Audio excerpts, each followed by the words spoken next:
ನೀ ಯಾವ ಗಾಡಿ ಗುದ್ದಿದ್ಯಾ ಗಾಡಿ ರೆಡಿ ಮಾಡ್ಕೊಡು. ಯಾರ ಗೊತ್ತಿಲ್ಲ ಗುರು ಬೀಜ ಹೊಡ ಹಾಕೊಂಡವ್ರೆ.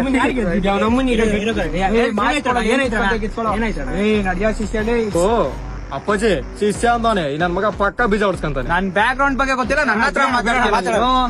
ಮಗ ಏನ್ 5,000 ರೂಪಾಯಿ ಅಂಡ ಮಾಡಿಸ್ಕೊಡ್ತಕ್ಕಣ. ನಾನ್ ಯಾಕೋ ಕಟ್ಕೊಂಡ್ ಕೊಡ್ಲಿ ಅಣ್ಣ ಈ ಕಾರ್ ಯಾರ್ದಣ? ನಂದೇ. ಮತ್ತೆ ರೆಡಿ ಮಾಡ್ಸಲ್ಲ ಇಲ್ಲ ಅವಡೆ. ನಾನ್ ಯಾರು ಅಂತ ಗೊತ್ತೇನಲ್ಲಿ ಶಿಷ್ಯ. ನಿಮ್ ಬಗ್ಗೆ ತುಂಬಾ ಚೆನ್ನಾಗ್ ಗೊತ್ತಣ. ನೀವು ದುಡ್ಡಿದ್ರು ದುಡ್ಡು ಬಿತ್ತಾರಲ್ಲ ಅವಡೆ. ನಮ್ಮಂಗ್ ಕರೆಕ್ಟ್ ಆಗಿ ಮಾತಾಡಲಿ. ನಿನ್ನಮ್ಮ ನೀನ್ ಹೆಂಗ್ ಮಾತಾಡ್ತೀಯ ನಾನು ಹಂಗೆ ಮಾತಾಡ್ತೀನಿ ಹೇಳಲಿ. ಜಾಸ್ತಿ ಮಾತಾಡ್ಬೇಡ, ಮನೆ ಹತ್ರ ಬರಲಿ, ದುಡ್ಡು ಬಿಸಾಕ್ತಿನ್ಲಿ. ನಿನ್ ದುರಹಂಕಾರ ದೌಲತ್ತು ನಿನ್ ದುಡ್ಡು ತಗೊಂಡವ್ ನಮ್ಮನ್ ತಿಕ್ಕಿಕ್ಕೋ. ಇದಕ್ಕಾಗಿರೋದು 5,000 ಕೊಟ್ಬಿಟ್ಟು ಟಿಕಾ ಮುಚ್ಕೊಂಡ್ ಮನೆಗೆ ಹೋಗಲ್ಲ. ನಾನ್ ಯಾರು ನಮ್ಮ ಅಪ್ಪ ಯಾರು ಅಂತ ಗೊತ್ತೇನೋ?